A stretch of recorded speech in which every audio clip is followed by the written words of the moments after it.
진짜 전략 다인경제 이승조 대표와 함께합니다. 어서 오세요. 예, 안녕하세요. 네, 일단 대표님께서는 최근에 미국 증시를 보기보다는 그냥 글로벌 패권 정책을 보면서 새로운 패러다임의 변화에 주목을 해보자라고 말씀을 해주고 계세요. 특히나 아시아 쪽에서 ETF 전략의 변화에 대해서 언급을 해주고 계신데 어느 정도 더 변화하고 있는 것이 포착된 게 있나요?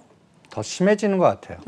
그리고 우리가 자꾸 그 미국의 그 연준이라든지 네. 뭐 금리라든지 이런 것들을 보는데 우리나라 증시하고 전혀 상관없습니다. 그러니까 그러니까 우리가 투자를 할 때 이 타켓을 다 어떻게 보는 시각에 따라서 전략이 달라지거든요. 네. 지금 금리라든지 이런 거를 인플레이션인지 하다 보면 내가 그 뭐라 그럴까요? 그 헤지펀드든 미국의 에너지에 의해서 판에 짜진 시각에서 우리가 실질적으로 포트폴리오 전략에서 저는 당할 수 있다라는 생각이 듭니다. 오히려 이런 단어들을 오히려 체크하시는 게 어떻겠나. 제가 하는 방식이 저도 구글링을 합니다. 인공지능 같이 어떤 단어가 나오면 제가 그 인공지능 그 학습 그거에 프로그램 능력은 없으니까 그 힘을 빌려갖고 여기에 관련된 데이터를 한번 그 뉴스에 한국과 관련된 걸 다 긁어와봐. 이미지로만. 예. 그러면 그 이미지 중에서는 뭐 이집트 신문도 있고 러시아 신문도 있고 이럴 거 아닙니까? 그러겠죠. 거기에 그 제가 한국말로 잠깐 해서 이 빅데이터 단어만 한번 보인 이 그림들을 한번 보세요.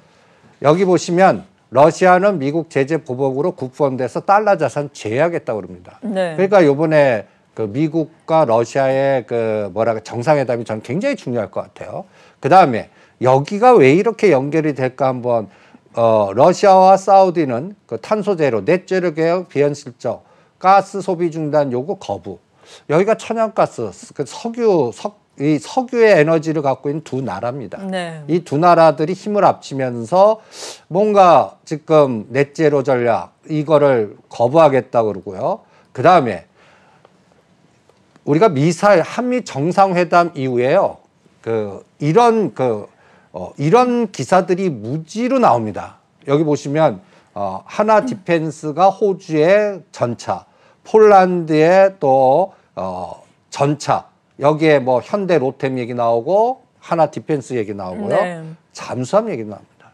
대우조선 해양, 인도의 잠수함, 인도네시아의 잠수함.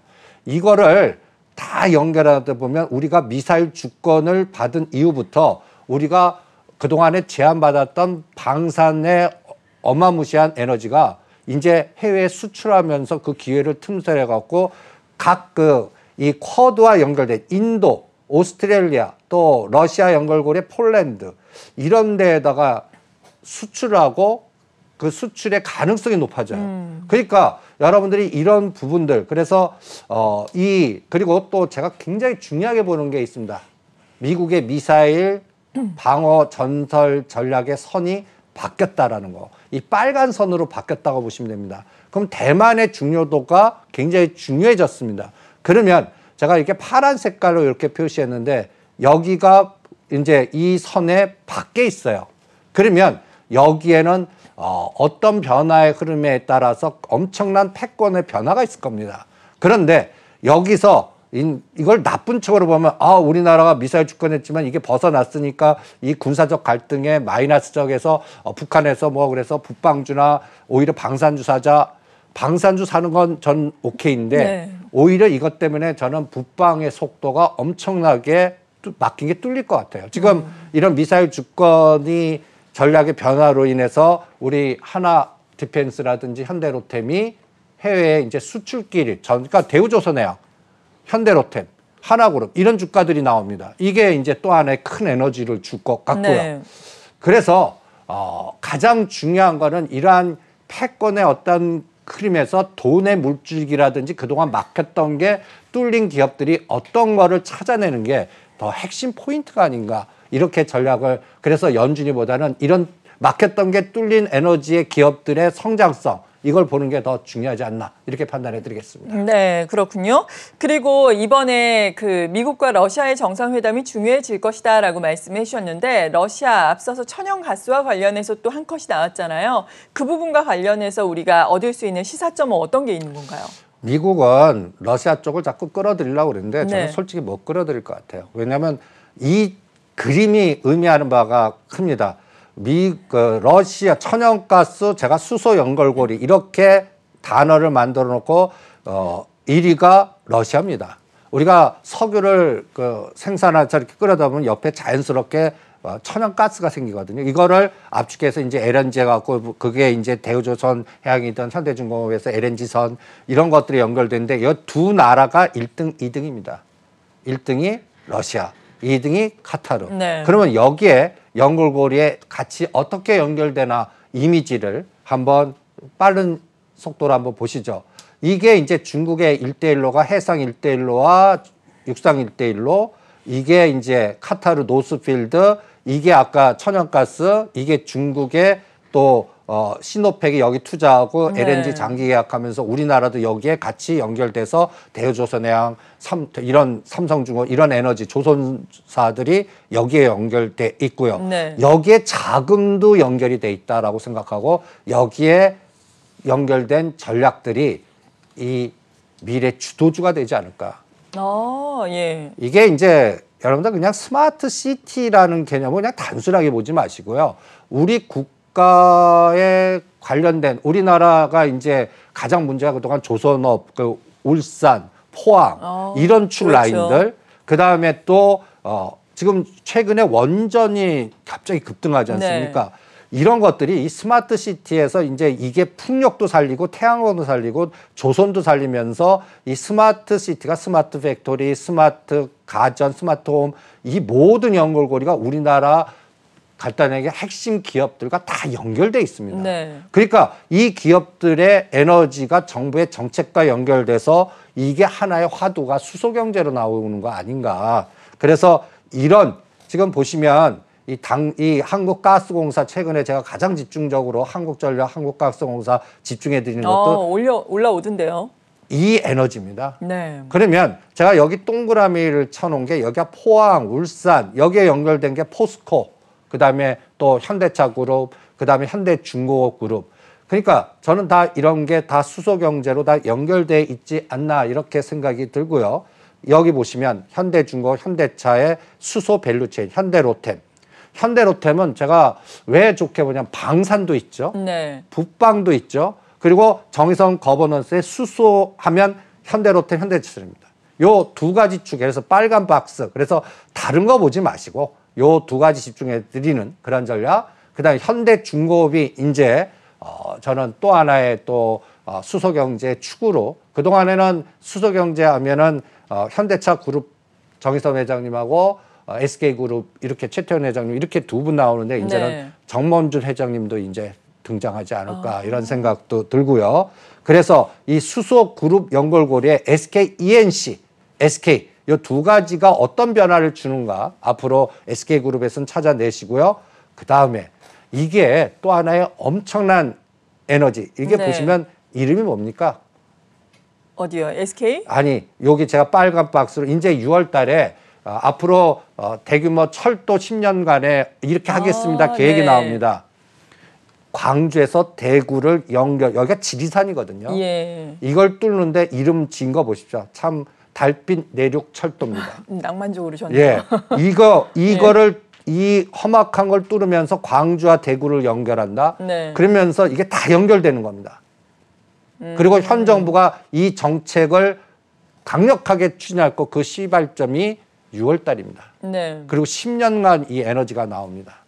그러면 여기에서 연결된 종목들이 하나둘씩 막 나오지 않습니까? 그러겠죠. 예, 그게 하나의 시장을 주도하는 에너지가 되지 않을까. 그래서 이러한 수소 경제, 스마트 시티, 디지털 트랜스포메이션, 달빛 내륙 철도 이런 것들이 앞으로 정부의 정책 방향성과 연결돼서 어떤 에너지를 주나 이게 시장을 흐름을 보는데 더 중요하지 뭐 연준이 금리 갖고 테이퍼링 언제 하냐 뭐 하냐 저는 그냥 금리 인상한다고 생각하시죠. 금리 인상 시스템으로 갔으면 네. 앞으로 금리 인상, 그러면 우리 한국은행도 금리 인상할 겁니다.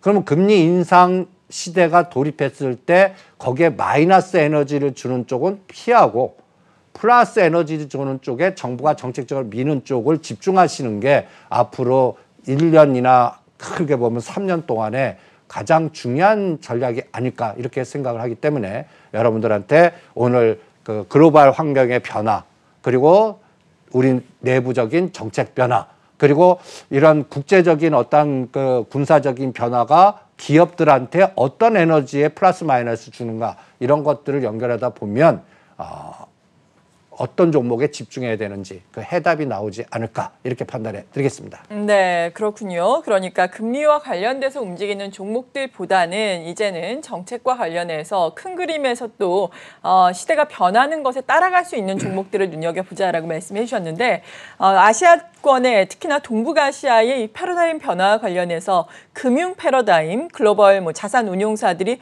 중국을 중심으로 약간 재편 기조를 보이고 있다 이런 말씀도 해주셨잖아요. 지금 어떻게 진행이 되고 있나요? 여기서 네. 제가 시가상위 종목 20개 하지 마 매도해 이 전략이 나오고요. 네. 첫 번째 그리고 블랙록 사이트를 한번 들어가 보십시오. 예. 그러면 이게 이제 한국말로 번역한 건데 이 단어가 딱 나옵니다. 어떤 단어가요? 아시아를 다시 생각할 때. 어. 그러니까 이 블랙록 전략은 그냥 아시아 재편에 들어간 겁니다. 돈의 재편. 네. 거기에 핵심이 중국입니다.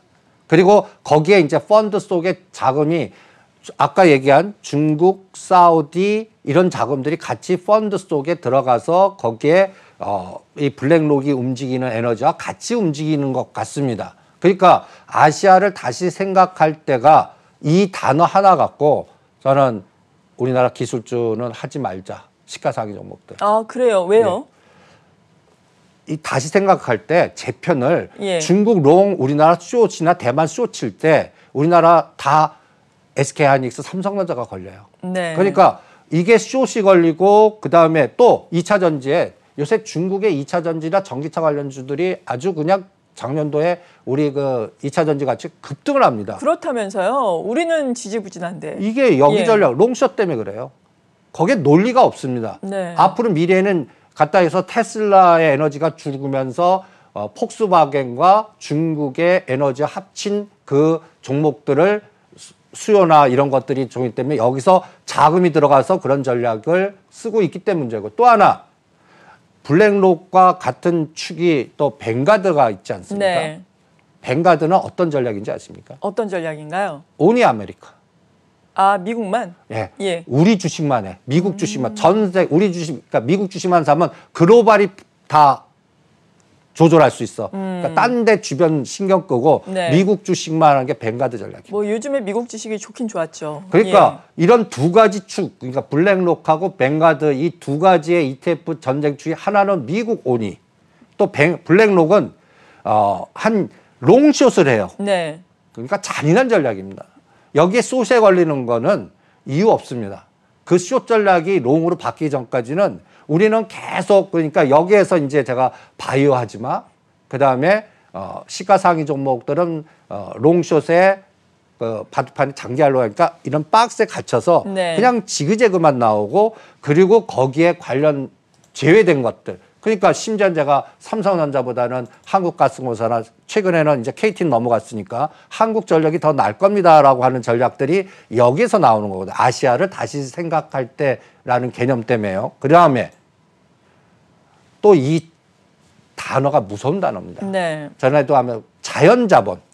자연자본. 네. 그러니까 이런 펀드들은 판을 깔 때 어떤 단어들을 만듭니다. 예. ESG 단어에서 거기에 돈을 집어넣고 ESG 거버넌스 해갖고 1년 동안 그 대주주 관련된 재편 현상에 어마무시한 게임들이 각 그룹이 있었었거든요. 맞아요. 예. 이제는 내추럴 자본이라고 그럽니다. 그럼 뭘까요, 이게? 뭘까요?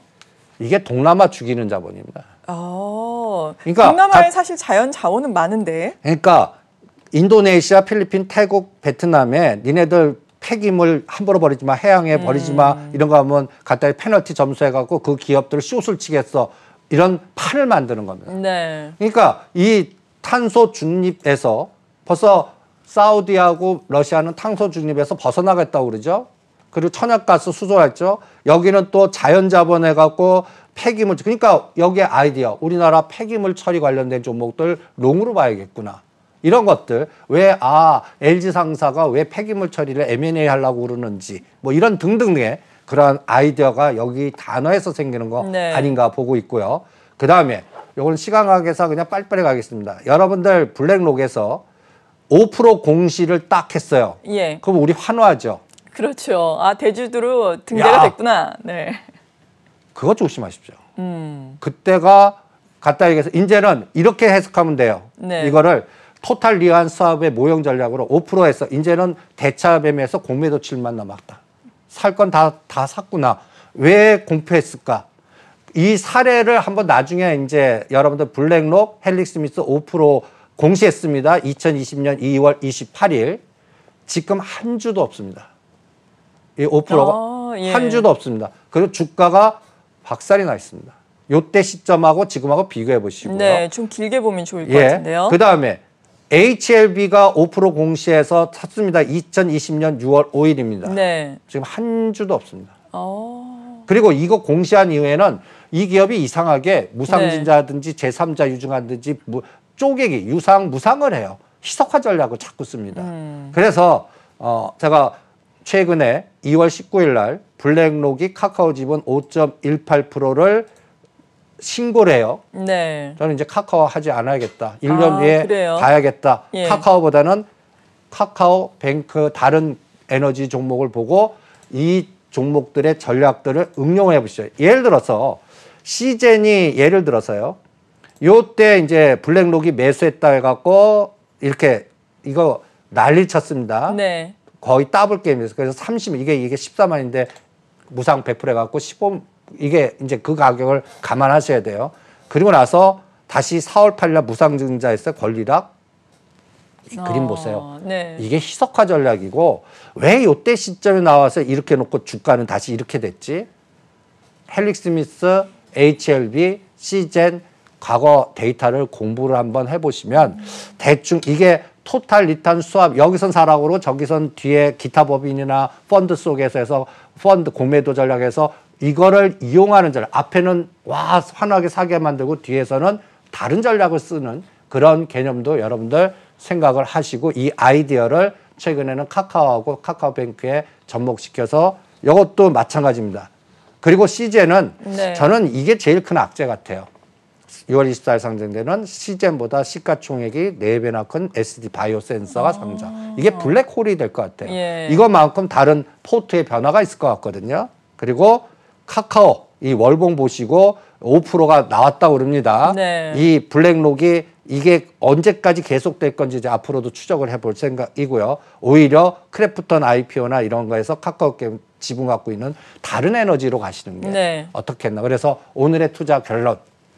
수소경제에 관련된 핵심 축과 철도, 우리나라에 집중하시고 예. 그다음에 이러한 그 블랙록의 롱숏 전략의 앞에만 보지 마시고 뒤에서 보는 그런 전략도 같이 응용을 하시면서 대응하는 게 이 변동성 장에서 생존 전략으로 가장 중요한 포인트가 아닌가 이렇게 집중해 보겠습니다. 네, 지금까지 진짜 전략 다인경제 이승주 대표와 함께했습니다. 고맙습니다. 네, 수고하십시오.